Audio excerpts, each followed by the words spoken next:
Robert, we have a couple of issues on transgender law, transgender issues. I guess we'll start with the lawsuit, which I want to make sure I don't. Yeah, there's two of them. One is Arkansas, which is about whether a doctor can provide certain forms of medical treatment for people who identify as transgendered, particularly hormonal, any treatment that can change their body, hormonal treatment, other treatment of that nature, surgical procedures, if they're underage, if they're under the age of 18. And the other one is in West Virginia, where someone is suing to be a cheerleader because they identify as transgender, but under a bunch of states have passed some version of West Virginia's law, which is that they're going to keep girls' sports and biological sports defined by biological gender, not gender identity. And the ACLU is a lead in both cases, and definitely the West Virginia case. I believe they're involved in the Arkansas case. And their argument is that transgender is a is a form of gender, and effectively, and that consequently they're protected under the 14th Amendment, and thus protected under the federal civil rights laws. And the question is, but particularly the Constitution, and it depends on the level of scrutiny. And historically, the Supreme Court has been skeptical. I think they saw an opening in the Bostock decision, or maybe it's Bostock decision. I may be mispronunciating it. But that was a strict interpretation of how certain gender laws are written by statute. It wasn't in the constitutional interpretation. Historically, they've been unwilling to expand the protected class under the 14th Amendment to be only groups that have immutable characteristics. And so they're going to, in order to prevail, they need to argue that being transgendered is an immutable characteristic. And in my view, otherwise they don't fit. What is this? The degree of scrutiny. So strict scrutiny for race, which means the government has to show a compelling basis, and it's got to be narrowly, the means they're using narrowly tied to that compelling basis. Intermediate scrutiny is where gender classifications generally fall, which means they need to have a strong reason that's, reasonably, pretty decently tied in. Rational basis is always very hard to win on. And if they're not a protected class, it just has to have a reason for their decision. And that's going to come down to, at least under historic Supreme Court precedent, is being transgendered I think they'll be able to show they're a minority and that they've suffered discrimination historically. That I just don't think they fit the immutable characteristic definition, or at least historically have not. Well, the Arkansas lawsuit, actually, we'll give the background on that for anybody who may not be aware of it. It's actually pretty interesting. It's interesting in what they allege in the lawsuit. Basically, there was a law that we're calling in the lawsuit, it's called the healthcare ban. And it was a law passed by the government. I don't want to mix up the words if it's legislature or Senate or whatever. It was a law that was passed by the government, which basically said you're outlawing medical treatment, puberty blockers, etc., for children under the age of 18 who want to use it to transition or to treat gender dysmorphia. And so the law says outright ban. You cannot do these certain medical procedures on children under the age of 18 who suffer from gender dysmorphia as treatment. Apparently the governor, what's the governor's name? Tried to veto it. And she vetoed it. And then the legislature passed it anyhow by majority vote, which is interesting. I want to know the procedure on that. If you know, like, if it's a legit procedure, if they're going to get struck down on a procedural issue, or if it's going to go to the substantive issue. He vetoed it. It was his veto was very controversial. And they overrode it. Now, Arkansas is a very culturally conservative state. The additional grant. What's interesting in that particular, so West Virginia will really be whether it's an immutable classification that deserves intermediate scrutiny, and then the second question will be, well, we've always differentiated and discriminated by gender in sports and public schools. So usually they've always said that's a permissible basis. So how is it not permissible now? And so to me, I don't think that they should be able to do law, but the federal courts have been very deferential to the transgender approach in law in a lot of cases that I was surprised at the outcome. And I thought they stretched the law beyond where it existed. But in the Arkansas case, their medical basis is that there's very few clinical trial based research on this. And there's a suit now, I think it's in the UK, that we discussed previously, not in great detail, but where there's more and more people object as adults, objecting to doctors recommending they use these biological changing techniques.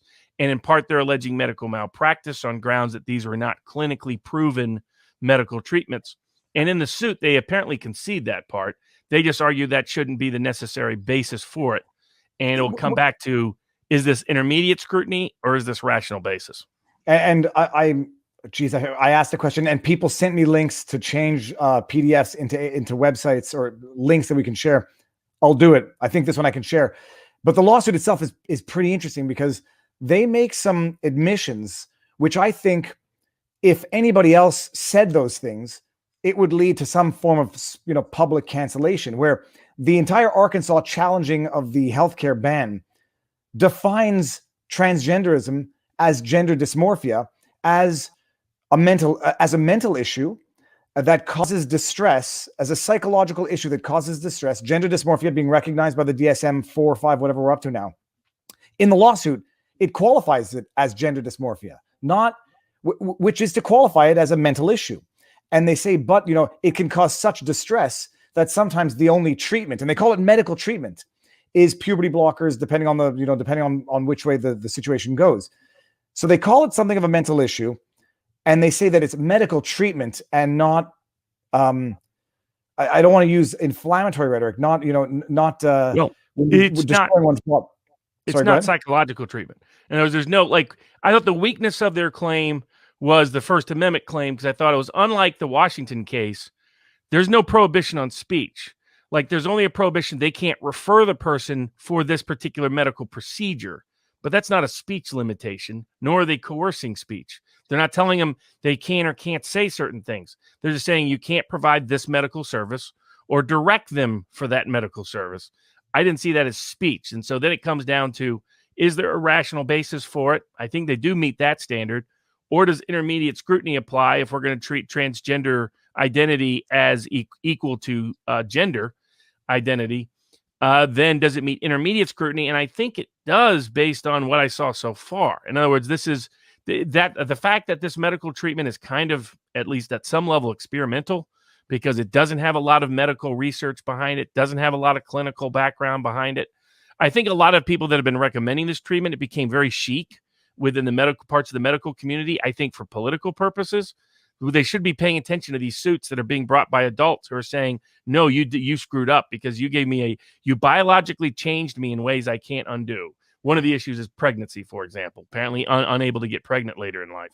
So the pregnancy, osteoporosis, and it's to some extent, it's an irreversible change, which you want to call it not mutilating one's body, but it is causing a physical irreparable change in the body. In the lawsuit purports that, by prescribing puberty blockers, if the child changes their mind, you can stop it and then undo it. But my understanding, I may be wrong, I don't think I'm wrong, my understanding is that it does cause irreversible issues.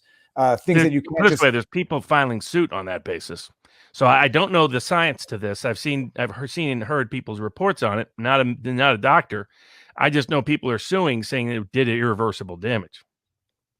Oh, did I say gender dysmorphia or gender dysphoria? Sorry, I meant to say gender dysphoria if I said dysmorphia. Gender dysphoria, and that's a clinical thing. It's diagnosed. So in the lawsuit, they refer to it as that. They make some affirmations that the treatment, medical treatment, they qualify it as medical treatment. I think a lot of people are going to take issue with that, and they say that it's reversible. All you have to do is stop the treatment, and puff, it goes back to normal, which it doesn't. From what I understand, there are some serious fertility issues, osteoporosis issues, among other things. Now, the issue is going to be, and I see some people in the chat already bring it up. It's the obvious one. If this is some form of body mutilation, then, why is circumcision allowed and this should not be allowed? This is the type of discussion where confusing two situations is not going to add clarity to either of them. You can feel the way you feel about circumcision and whether or not it's distinguishable from FGM. You can feel the way you feel about this and then question why it's different than circumcision, whatever. This particular issue, the question is, what's the proper treatment? And is this ban on treatment constitutionally justifiable? Are you protecting kids or are you harming the kids? And you're going to see what the courts have to say. It's interesting. I know where I side. I know where I side on this. If it would be a question of policy, kids need to wait until they're 18 to get tattoos. they need to wait until they're 18 to smoke and drink and to do other things that will have lasting impacts on their body, then the issue would be if a doctor and their parents say it's okay, are you intruding on the parental's right to do what they think is best for their child? And then you get into whether or not it's child abuse versus a parent making the decision that they think is in the best interest of their child. And can you prevent a parent from doing that? And can you prevent a parent from circumcision, whatever? So it's complicated. It's and I mean, I think it will come down to, well, these cases will establish, is transgender identity the same as gender identity? And I think, does it? I don't think it meets immutable characteristic standards at this point, but maybe that's a medical determination rather than a legal one. So we'll see. And maybe they'll drop the immutable standard requirement. But I think that's where whatever they decide in these individual cases about sports and schools and certain forms of medical treatment, because there could be independent grounds, those could meet that scrutiny, even if it's the intermediate level of scrutiny. The big legal impact will be what level of scrutiny they apply it. It would not surprise me if one of these cases ends up at the U.S. Supreme Court. Well, it's the immutability is also interesting, considering some of the gender identity issues are fundamentally mutable. They're fluid. And they're defined as such. So it's interesting how can you be immutably fluid? I mean, this is like the Zenonian paradox. Maybe why they're embracing the gender dysphoria language that they normally reject, because a lot of people in the trans rights movement considered that pejorative and discriminatory.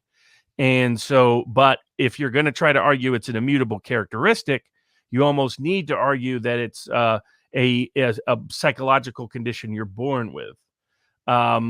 Because otherwise it's not immutable, or at least wouldn't appear to be.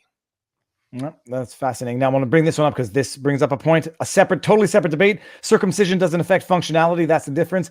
And some people would argue with that. And some people say it affects pleasure. It affects sensation, yada, yada. So different debates, but I just wanted to address that particular point. That's the legitimate response. And then you know what the other response is going to be.